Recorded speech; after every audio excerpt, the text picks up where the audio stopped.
અને આ સાથે હવે આગળ વધવું છે અન્ય મુદ્દા પર। ગુજરાત ફર્સ્ટનું બઝર પણ વાગી રહ્યું છે અને હવે આગળ મુદ્દામાં વાત કરી છે। નકલી પીએમઓ, નકલી સીએમઓ પણ ઝડપાયા હતા। નકલી જજ, નકલી પોલીસ બાદ હવે નકલી આઈએએસ અધિકારી ઝડપાયો છે। અમદાવાદમાં નકલી જજ બાદ નકલી આઈએએસ અધિકારી ઝડપાયો। મહાઠગ કિરણ પટેલની કહાનીથી આપ સૌ વાકેફ હશો। એવી જ રીતે નકલી આઈએએસ અધિકારી ઝડપાયો છે। અમદાવાદ ક્રાઇમ બ્રાન્ચે મેહુલ શાહની ધરપકડ કરી છે। આ મેહુલ શાહ આઈએએસ અધિકારી તરીકેની ઓળખ આપીને રોફ જમાવતો હતો અને લોકોને ચૂનો લગાવતો હતો। મોરબીના વાંકાનેરના નકલી આઈએએસ મેહુલ શાહ સામે ફરિયાદ દાખલ થઈ અને મહેસૂલ વિભાગમાં ઊંચા હોદ્દા પર હોવાની લોકોને ઓળખ આપતો હતો, છેતરપિંડી કરતો હતો। રાધા નવાઈની વાત તો એ છે કે આ મેહુલ શાહે એક ઇનોવા કાર પણ ખરીદી ભાડે લીધી હતી। ટ્રાવેલ્સ એજન્સી પાસેથી પોતે આઈએએસ છે તેવું કહીને ઇનોવા કાર ભાડે લીધી, તેમાં સાયરન લગાવ્યું, તેમાં વ્હાઇટ કલરના પડદા લગાવ્યા, ગવર્મેન્ટનું બોર્ડ પણ લગાવ્યું અને તમામે સરકારી સુખ સવલતો તે ભોગવતો હતો। અને કેટલું તેના દ્વારા આ સાથે જે ચેકિંગ કરવામાં આવ્યું, કેટલાય ડોક્યુમેન્ટ્સ પણ તેની પાસેથી મળી આવ્યા છે અને કાર જેવી રીતે ચલાવતો હતો અને એ ઇનોવા કાર્ડમાં આપણે જે રીતે જણાવ્યું, 3 વસ્તુ નકલી પડદા લગાવી દેવામાં આવ્યા, ત્યાં એક બોર્ડ લગાવી દેવામાં આવ્યું અને પછી ઠાઠમાઠ મારતો હતો। આજ મુદ્દે આપણી સાથે અર્પિત દરજી સંવાદદાતા જોડાયા છે, એમની પાસેથી આ મુદ્દે વધુ માહિતી મેળવીશું। અર્પિત, આ પ્રકારનો આખો એક નકલીનો કાંડ સામે આવ્યો છે।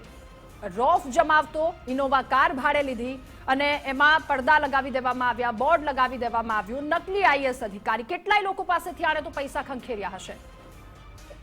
અત્યાર સુધી 3 કેસ સામે આવ્યા છે ઠગાઈના, જેમાં સૌથી પહેલો એક ઠગાઈનો મુદ્દો હતો કે ઇનોવા કાર લીધી હતી અને ઇનોવા કાર લેવા માટે પણ એક બનાવટી લેટરનો ઉપયોગ કર્યો હતો। એક અધિકારી તરીકે પોતે એક પ્રસ્થાપિત કરી શકે પોતાની ઓળખ, એ માટે સફેદ પડદા લગાવ્યા હતા, સાથે સાયરન લગાવ્યું હતું। એટલે લાલ લાઇટ વાળી ગાડી, નેતા જે ઈચ્છતા હોય છે, અધિકારી જે ઈચ્છતા હોય છે, એ પ્રકારની ગાડી લઈને ફરવાનો શોખીન હતો અને એના માટે જ આખું નવું સેટઅપ ગાડીનું બનાવ્યું હતું। પૈસાની લાલચ હતી, વધારે પ્રસિદ્ધિની લાલચ હતી, એટલા માટે આ આખા કારસ્તાન એને રચ્યા હતા। સાથે સાથે પોતે એક શાળા, અમદાવાદના સારવા વિસ્તારની વિશ્વ શાળા છે, એ શાળામાં પોતે ટેક ઓવર કરી હોવાનું પણ અન્ય લોકોને કહેતો અને એ શાળામાં રંગરોગાન કરાવ્યું હતું। રંગરોગાન કરાવ્યા પછી એને પૈસા પણ આપ્યા ન હતા। સાથે વાત એ પણ સામે આવી રહી છે કે શાળામાં જે ફર્નિચર હતું, ટેબલ હતું, એ તમામ ફર્નિચર સામાન હતો એ બારોબાર વેચી નાખ્યો હતો। વાત માત્ર આટલેથી નથી અટકતી। આ મહાઠગે તો પોતે જે કથિત અધિકારી હોવાના કારણે બોડીગાર્ડ રાખ્યા હતા, એ બોડીગાર્ડ પૈકી એક બોડીગાર્ડના દીકરાને વિશ્વ શાળામાં નોકરી અપાવવાના બહાને 3 લાખ પડાવી લીધા હતા અને એ માટે પણ બનાવટી લેટર, અમદાવાદ શહેર જિલ્લા શિક્ષણ અધિકારી કચેરીનો એક લેટર અને અધિકારીની આબેહૂબ સહી સાથે એક લેટર બનાવ્યો અને એના આધારે આખું નોકરી આપવાનું કૌભાંડ પણ એને આ કર્યું હતું। કુલ 3 અત્યાર સુધી કૌભાંડ સામે આવ્યા છે। તપાસ પોલીસ કરી રહી છે અને તપાસમાં વધુ નવા ખુલાસા, અન્ય પીડિત લોકો પણ સામે આવે તો એમાં સહેજ પણ નવાઈ નહીં। પણ એક ચિંતાજનક બાબત અહીંયા એ છે કે પાછલા કેટલાક દિવસોમાં અમદાવાદ શહેર હોય કે પછી રાજ્યનો કોઈ પણ લગભગ અત્યાર સુધી 19 જેટલા કિસ્સા સામે આવી ચૂક્યા છે કે જેમાં અલગ અલગ પ્રકારના વિભાગના અધિકારી હોય, કર્મચારી હોય કે જેઓ લોકોને પોતાની વાતોમાં, કેમ કે પોતાની વાત, ચાતુર્ય, છટા અને જે પર્સનાલિટી હોય એનાથી પોતાના જે પર્સનાલિટી હોય ને પોતે જે રિપ્રેઝન્ટ કરતા હોય છે અલગ અલગ જગ્યાએ, અને પોતાના હાવ, પોતાની ઓરામાં એ લોકો લેવાનો પ્રયાસ કરતા હોય છે। આ પ્રકારની એમો એ ગુજરાતમાં હવે જાણે ટ્રેન્ડિંગમાં હોય અને વાત ત્યાં સુધી કહું તો એમાં સહેજ પણ શંકાને સ્થાન નથી અથવા તો અતિશયોક્તિ નથી। ગુજરાતમાં અને અમદાવાદમાં પાછલા કેટલાક દિવસોમાં જે કિસ્સા આવ્યા છે એના પર એક ડોક્યુમેન્ટરી બને અને એક વેબ સિરીઝ પણ બની જાય, ત્યાં સુધી કહું તો પણ અતિશયોક્તિ નથી। જી અર્પિત, બિલકુલ આભાર આપનો। રાધા, મહત્વની વાત તો એ છે કે આ શખ્સ કોઈ સામાન્ય માણસ, આપને લાગે છે કે કોઈ પણ સામાન્ય માણસ પોતે આટલો બધો રોફ જમાવી શકે? પોતે આઈએએસ છે, સરકારી ગાડી લઈને ફરે છે, એવો રોફ જમાવી શકે? એક બાઉન્સર પર તેને હાયર કર્યો હતો, બોડીગાર્ડ, જેથી લોકોને ખરેખર વિશ્વાસ આવી જાય કે આ તો આઈએએસ અધિકારી છે અને આવી રીતે લોકો સાથે છેતરપિંડી કરતો હતો। બિલકુલ, આ મામલે સ્કોપ આપવામાં આવે છે અને એટલે લોકોની હિંમત વધી રહે છે। આજ મામલે પ્રેસ કોન્ફરન્સ પણ થઈ હતી, હવે એ પણ સાંભળીએ।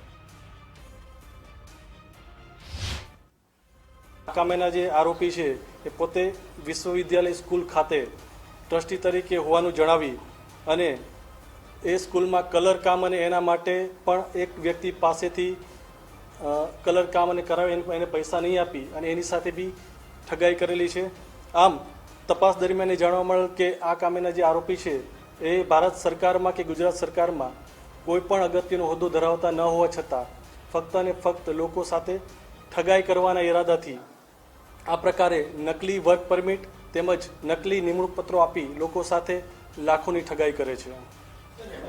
તો ક્રાઇમ બ્રાન્ચે પ્રેસ કોન્ફરન્સ કરી અને કહ્યું છે કે આગળની તપાસ ચાલી રહી છે. જ્યારે આ બાબતે કોંગ્રેસના પ્રવક્તા મનીષ દોશીએ કહ્યું છે કે નકલી અધિકારીનો જે આખો કારોબાર છે, જે રીતે નકલી વસ્તુ, નકલી પીએમઓ, નકલી સીએમઓ પકડાય છે, કોઈ પણ રાજકીય છત્રછાયા વગર આ બધું ચાલે નહીં, શક્ય નથી તેવું મનીષ દોશીએ આરોપ લગાવ્યો.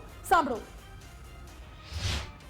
નકલી અને નકલીના ધમધોકા ચાલતા કારોબાર અને એનો વધુ એક કિસ્સો, નકલી આઈએસ અધિકારી પકડાય. આ પકડાયા પહેલા એમને ક્યાં ક્યાં કારનામા કર્યા છે.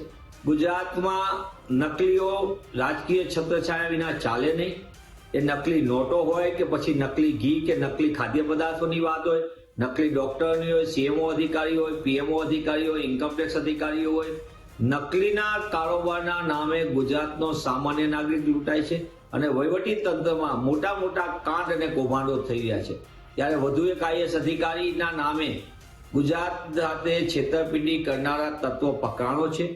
15 વખતે પકડાય ત્યારે સરકાર વાતો કરે છે, પણ નકલી પોલીસ અધિકારીઓ પકડાય, નકલી આઈએસ પકડાય તો આ સરકાર કઈ પ્રકારનો વહીવટ કરે?